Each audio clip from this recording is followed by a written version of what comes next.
शिखा की ट्रेन 6 घंटे लेट पहुंची थी। मोहित फिर भी स्टेशन पर उपस्थित था। शिखा ने पहली बार अकेले यात्रा की थी। फिर गुड़िया ने भी काफ़ी परेशान किया था।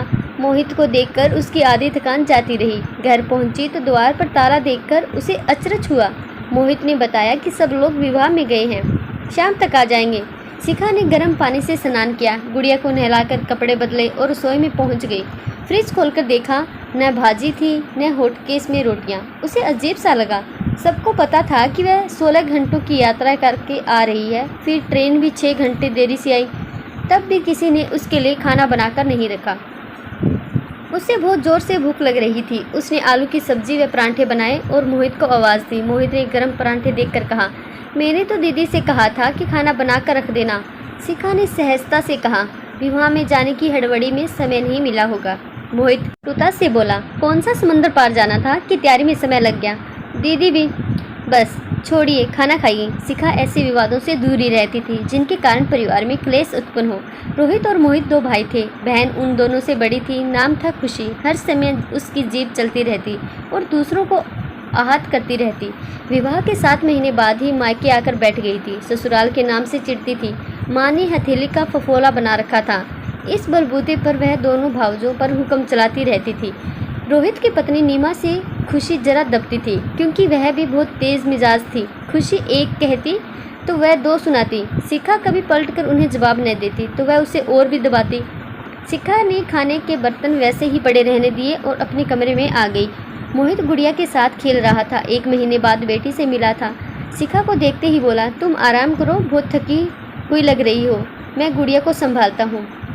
वह गुड़िया को उठाए हुए बैठक में चला गया। शिखा को सोए थोड़ी ही देर हुई थी कि सभी लोग विवाह समारोह से लौट आए।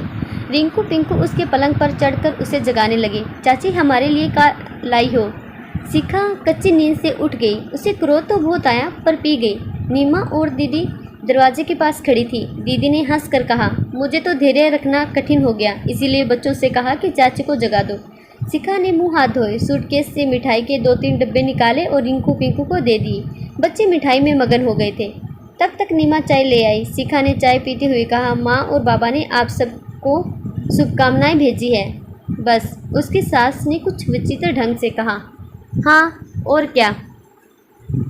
शिखा को हैरत हुई, क्या दिया है तुम्हारी माँ ने तुम्हें? दीदी एकाएक शब्द चबाती हुई बोली, मुझे साड़ी दी है और गुड़िया को ड्रेस। शिखा बोली, लाकर दिखाती हूँ। नहीं रहने दो, दीदी उपेक्षा से बोली। अपने दामाद के लिए कुछ नहीं भेजा तुम्हारी माँ ने? वह शिखा हकला कर रह गई।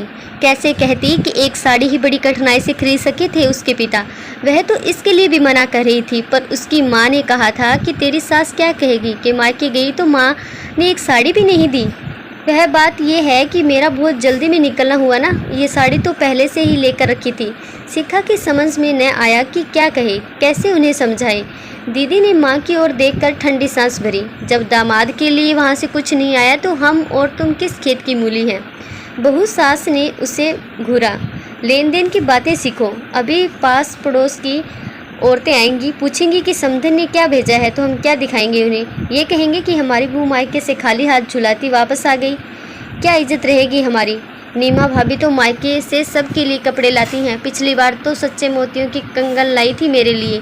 नीमा जले पर नमक छिड़कती हुई बोली, भाई छोड़ो खुशी दीदी, हर किसी की हैसियत अच्छा देने दिलाने की नहीं होती। सास ने बड़बड़ाते हुए कहा, भी होना चाहिए देने का। गरीब से गरीब बाप भी अपनी बेटी को नंगी बुच्ची नहीं रखता। के मायके वाले एक नमूना है। शिखा से सहन है उसका। कमरे में आकर फूट फूट कर रोने लगी। उसी समय मोहित और रोहित आ गए। दीदी को मोहित ने आड़े हाथों लिया। शिकायत करने बैठ गई कि शिखा मायके से किसी के लिए उपहार लेकर नहीं आई। पर दीदी, अभी गुड़िया के जन्म के बाद हम लोग उसे लिवाने गए थे, तब सबको कपड़े दिए थे उन लोगों ने। मोहित पत्नी का पक्ष लेता हुआ बोला, वह दूसरा अवसर था, उन्हें देना ही था सो दे दिया। पर मायके से बहू लौटती है तो ससुराल वालों के लिए उपहार लाने ही पड़ते हैं। ये शिखा की सास थी, जिन्हें बेटे का बहू के पक्ष में बोलना तनिक भी भाया नहीं था। माँ आप भी बस। को क्रोध आ गया। मैं भी क्या बस। उन्होंने आंखें निकाली। नीमा दुल्हन भी मायके जाती है, उससे तो हमें शिकायत नहीं होती। रोहित ने नीमा को संकेत से वहाँ से हट जाने को कहा। नीमा का मन नहीं था, पर रोहित द्वारा घूरने के कारण उठ गई। सास और ननद मोर्चे पर डटी रहीं। खुशी, दीदी बोली, मोहित तुम्हें माँ के सामने पत्नी का पक्ष लेते शर्म नहीं आती? औरतों के बीच में क्यों बोलते हो? रोहित तो कभी बीवी के लिए माँ के सामने आवाज़ ऊंची नहीं करता। रोहित भाई को बोलने की आवश्यकता ही नहीं होती क्योंकि आप भाभी को सर पर बिठाए रखती हैं। ऐसा इसलिए होता है कि भाभी ट्रक भरकर दहेज लाई थी, अब भी मायके से तोहफे लाकर आप दोनों की लगाम हाथ में रखती हैं। मोहित तुम बदतमीजी पर उतर आए हो। दीदी ने नथुने फैलाए। नीमा अपने कमरे से सब बातें सुन रही थी। वह तड़प कर बाहर आना चाहती थी पर रोहित ने आने न दिया। मोहित ने नीमा की ओर देखकर कहा, भाभी मुझे आपसे शिकायत नहीं है, आप अपने तरीके से व्यवहार करती हैं, मुझे माँ से शिकायत है। वह दोनों बहुओं को एक आंख से क्यों नहीं देखती? वह तो देखो शिखा झगड़ालू नहीं है, मुझसे वह सास नंद की शिकायतें नहीं करती, अन्यथा ये घर मेरे लिए सरदर्द हो जाता। वह पैर पटकता हुआ कमरे में चला गया। दीदी ने बात पकड़ ली कि भाई ने रेशम में लपेटकर उन्हें जूते मारे हैं। फिर सारा क्रोध निकाला शिखा पर। इन दिनों तक उससे किसी ने सीधे मुंह बात नहीं की। शिखा के पिता मोहित के पिता के मित्र थे। वह अध्यापन कार्य करते थे, घर से बहुत संपन्न नहीं थे। मोहित के पिता को शिखा बहुत पसंद थी। मोहित की माँ ने संपन्न घरानों की बहुत सी लड़कियाँ देख रखी थी। एक नीमा की मासी की लड़की थी जिस पर उनको बहुत मन था, पर बाप बेटों के आगे उनकी एक न चली। शिखा के पिता ने अपनी हैसियत के हिसाब से बहुत कुछ दिया, पर सास ननद तो पहली बहू से उसकी तुलना करती और उसे नीचा दिखाती। मोहित के पिता जब तक जीवित थे, जब तक स्थिति नियंत्रण में थी। उनके देहांत के बाद दीदी तो बिल्कुल बेलगाम हो गई थी।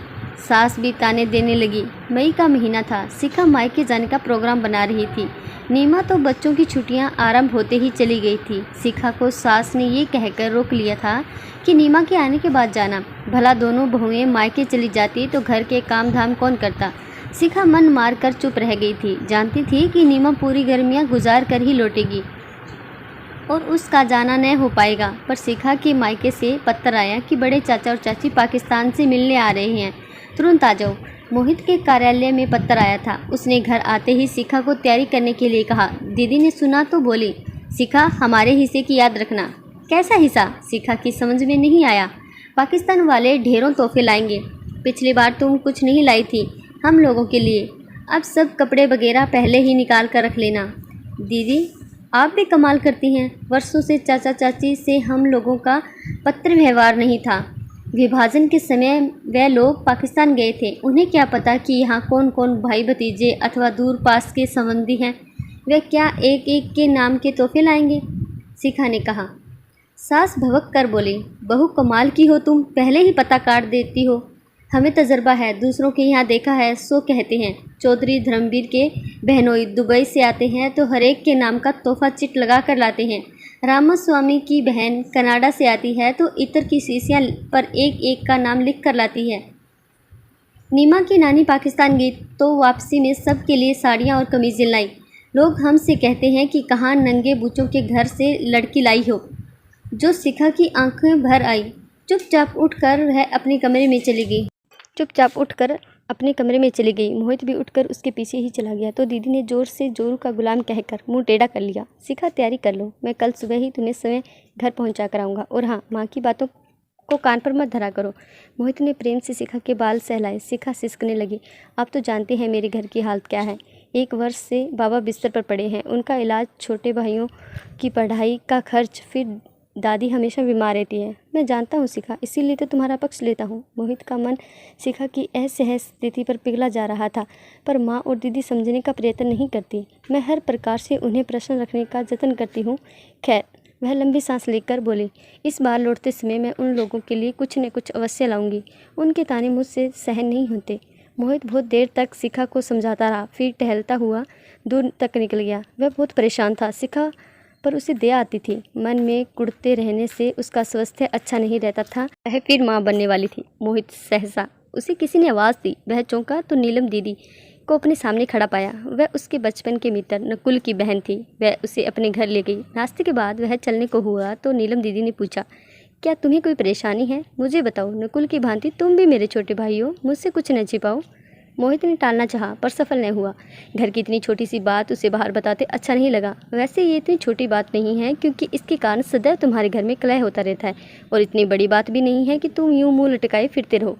नीलम दीदी हंसते हुए बोली, मोहित आश्चर्य से उनका मुंह ताकने लगा। वह आगे बोली, मोहित, ये औरतें जो मायके से उपहार लाकर ससुराल में भरती हैं, वह वास्तव में ससुराल का ही रुपया होता है। वर्ष भर तक घर के खर्च से पैसे निकालकर या यूं कह लो कि रुपया बचाकर वह मायके ले जाती हैं, फिर वापस आकर मायके का रौब झाड़ती हैं। भला सब के मायके वाले इतने संपन्न तो नहीं होते कि हर चक्कर में बेटी के साथ ससुराल वालों को भी निहाल कर दे। मोहित की आंखें खुल गईं। आपका मतलब है दीदी?